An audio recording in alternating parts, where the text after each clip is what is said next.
আসসালামু আলাইকুম এভরিওয়ান, কেমন আছেন সবাই? Welcome to my channel. আমি আবারও চলে এসেছি আপনাদের সাথে একটি মজার রেসিপি শেয়ার করতে। আজকের রেসিপিটি কিন্তু আমার খুবই পছন্দের। এটি হচ্ছে কাচকি মাছের পাকোড়া।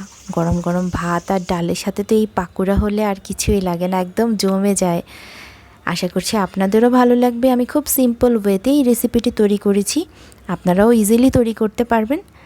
আশা করছি আপনাদের সুবিধাই হবে। সো চলুন রেসিপিটি তৈরি করা যাক।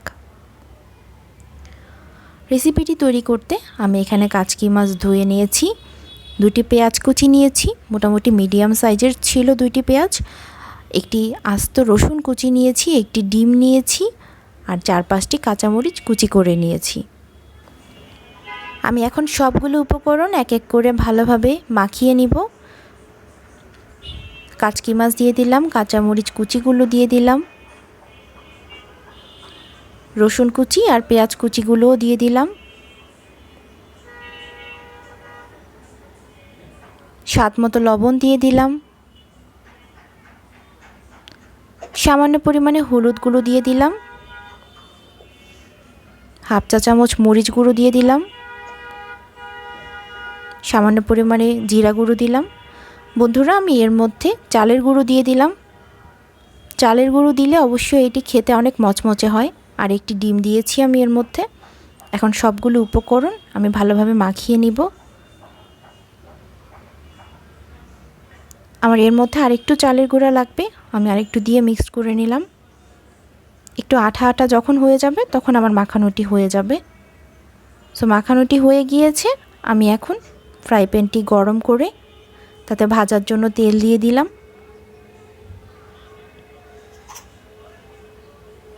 কড়াইটি ভালোভাবে গরম করে নিতে হবে, না হলে পাকোড়াগুলো কিন্তু লেগে যাবে।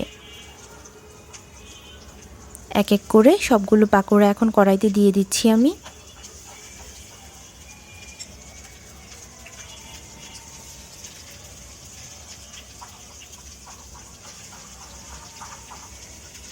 এই পাকোড়াটি খেতে কিন্তু দুর্দান্ত লাগে, স্পেশালি ভাতের সাথে দুপুরে একদম জমে যায়।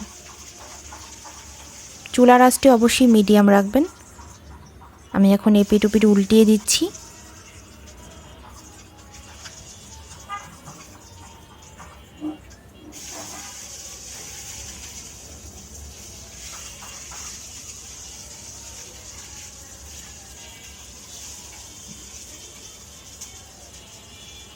বড়াগুলো প্রায় ভাজা হয়ে এসেছে, আমি এখন নামিয়ে নিব।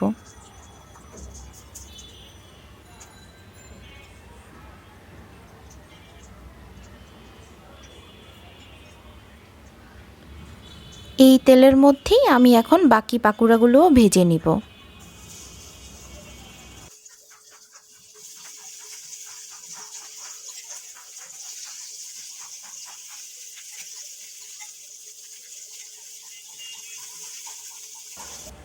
সো বন্ধুরা, তৈরি হয়ে গেল আমার কাচকি মাছের মচমচে পাকোড়া। আপনারা অবশ্যই বাসায় এই রেসিপিটি একদিন ট্রাই করবেন। আশা করছি আপনাদেরও ভালো লাগবে। আর খেতে কেমন লাগলো অবশ্যই কমেন্ট সেকশনে জানাবেন। আমার ভিডিও আপনাদের ভালো লেগে থাকলে please like, comment, share and subscribe my channel. And don't forget to press the bell icon. Thank you.